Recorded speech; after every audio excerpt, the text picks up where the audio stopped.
But when we're in Brisbane, we try to take the opportunity to talk to politicians up here. We can't crack at a chat for anyone in government. We've been doing the program quite successfully here with a bigger audience than the ABC for quite some time. I have spoken to one government minister in all that time, not for the want of asking. They're asked, they're invited, but they brush us. Well, I'm quite happy to accommodate that as long as someone speaks to us, and this time it is the opposition leader in Queensland, Deb Frecklington. Thank you very much, Deb, if I may call you that. It's nice of you to come and join me. Good morning, Ray. Good morning, listeners. I'm really pleased to be here. Well, you're on a bit later than we had anticipated, but I understand there was a very important thing to attend this morning in relation to your family.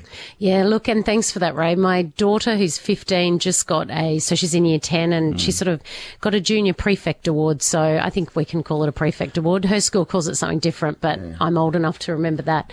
What's her first name? Elkie Frecklington. Well, Elkie, congratulations. It's a very big day in her life, and it's nice that Mum was there to share it with her. You're a relatively newcomer to politics. I think 6 years you've been doing it. Why would you, and you're in a rural electorate out there at Kingaroy, Nanango, nice quiet life, I'd imagine, comparing it to what we put up with in Sydney and Brisbane and big cities. Why would you get involved in politics? Well, look, I think it's really important to make our communities better, and that's such a poly answer. But for me, it is, I grew up in the country. I'm from the bush. My family, mum and dad, have always been really involved in the local communities, whether it's volunteering or on the local council, whatever it may be. So I was a local lawyer in Kingaroy, and I, with some friends, started up the suicide prevention group out there, and sort of just fell into doing a lot for the community. And I thought I was sick of whinging from the sidelines, so decided to put my hand up, and it's been really good for our community. We had an independent in there for 13 years before me, and we've hopefully, through having a member of parliament that is a member of a major party, has been able to actually deliver some stuff for the community. I don't wish to be condescending, but obviously it's a fairly meteoric rise. 6 years ago, you enter it, and now you're the leader of the opposition and the would-be next premier of the state. So, I mean, obviously you've impressed your colleagues and impressed those within the party with your performance. Well, look, it's just all about working hard, and I've got a real desire to see Queensland a better place. I mean, that's why I got into politics in the first place, for my own community. And I think Queensland is really struggling at the moment. It's been struggling under the Palaszczuk government, and hence why I've put my hand up for leader. I think with me, because I am from the bush, but I really get the city as well, I think I've got an opportunity to bridge a divide, which is a big problem in Queensland. Quite often we're talking about the southeast and the regions, and I think with me as leader of the Liberal National Party, we can really bridge that divide. We've been broadcasting into 4BC for 3 years, and I'd like to think that, that I can gauge by talking to my colleagues in Brisbane about what's happening.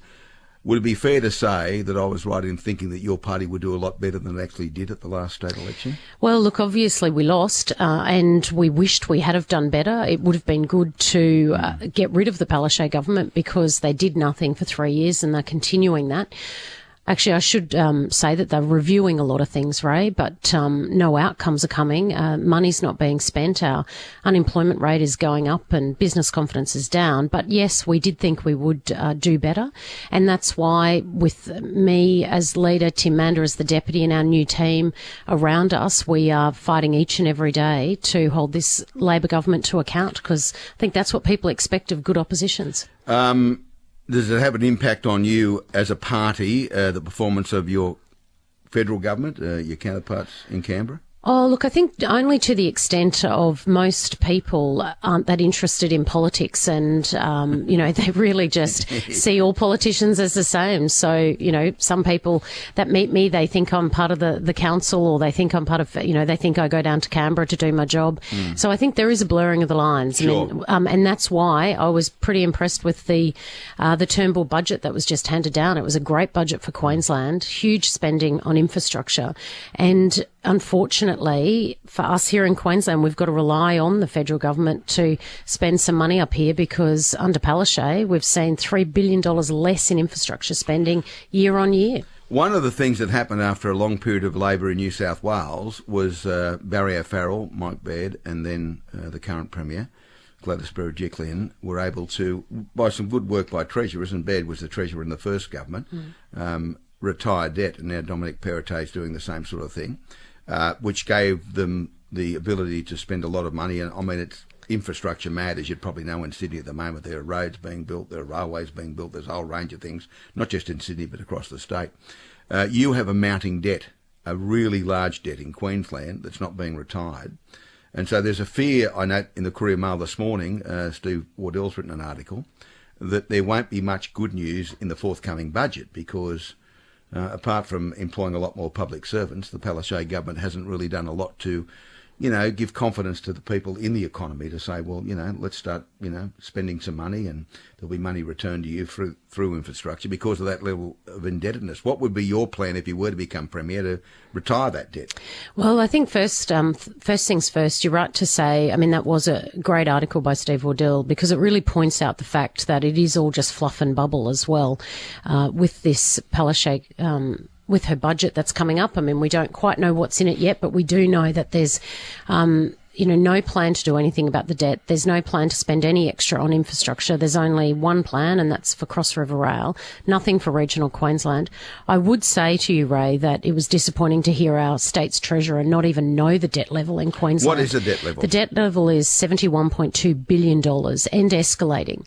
And like you say, no plans. So when we were in government last time, we really did tighten the belt, and we did that through managing the state's finances by controlling government spending.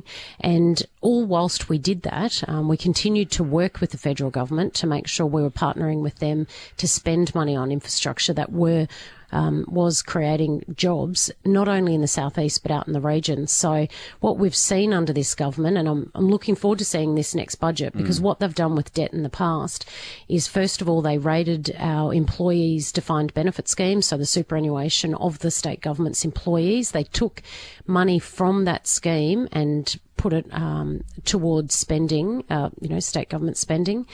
And then, of course, they've loaded up our government-owned corporations. So those businesses that are owned by the people of Queensland have had their debt levels loaded up, and the businesses themselves have also have had to return a much higher return back to government, so the government can continue to fritter it away. Now, that would be fine if services were improving and things were getting better in Queensland. But as the records are showing us, it's actually getting worse. So those government-owned organisations are being used a bit like a credit card? Absolutely they are. Absolutely. It's under this, the only plan that the Labor government here in Queensland has is to put everything up on the credit card, load up the credit card. And unfortunately, they simply don't understand that at some stage that credit card's going to have to be paid off. You mentioned at the start of our discussions that there's a belief, and I think this is Australia-wide, that your eyes glaze over.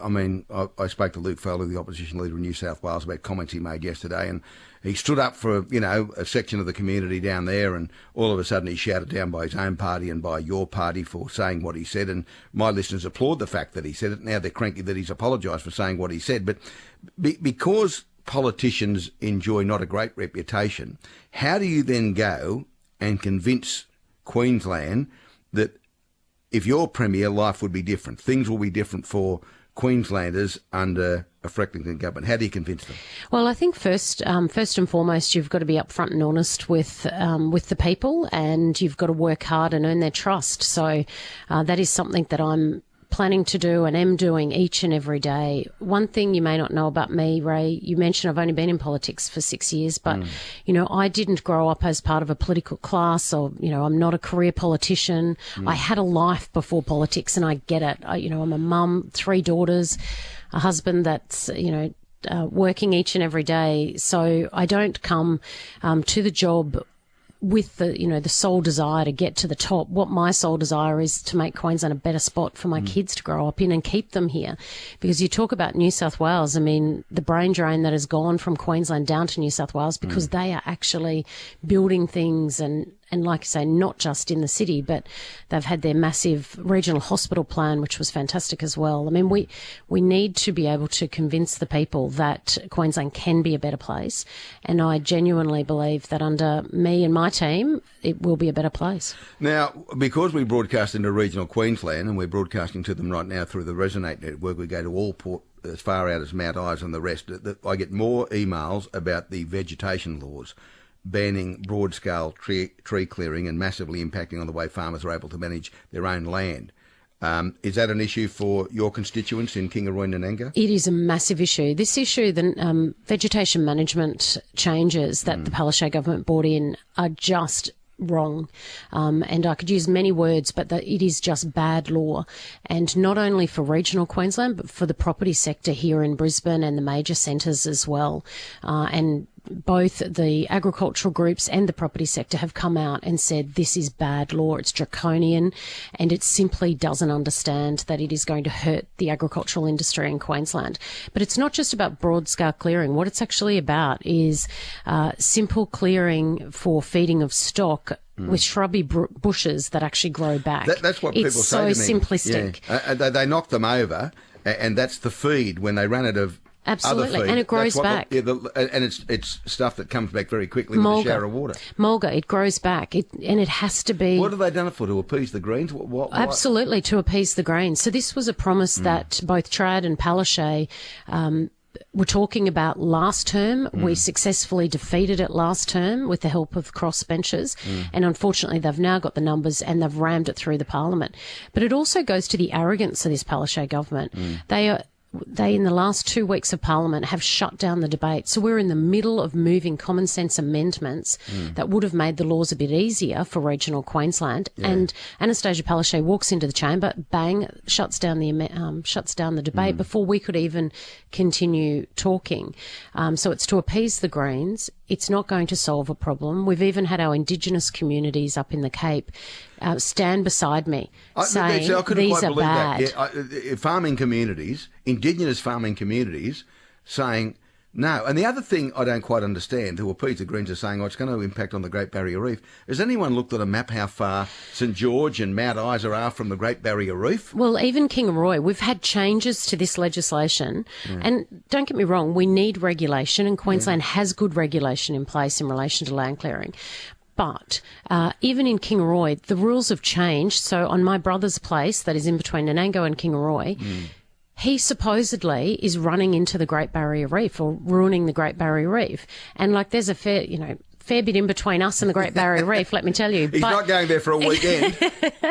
But this is how wrong this legislation is. So we will continue to talk about it. We'll continue to fight the government on it because I think they've got this very wrong. It shows Anastasia Palaszczuk's arrogance and how that she has stopped listening to the people of Queensland, if she ever started. Okay. Well, it's nice to catch up with you. Nice to formally meet you. We can have many more discussions in the lead up to what happens in the future in Queensland. And we have a lot of people listening to us both in regional Queensland and through 4BC as well, who I guess are emboldened by the fact that you're happy to come on the program while the government ignores us. Absolutely. More than happy to come in. Thanks very much. Thanks, Ray. Deb Frecklington, the Leader of the Opposition in Queensland. The time is 28 minutes past 11.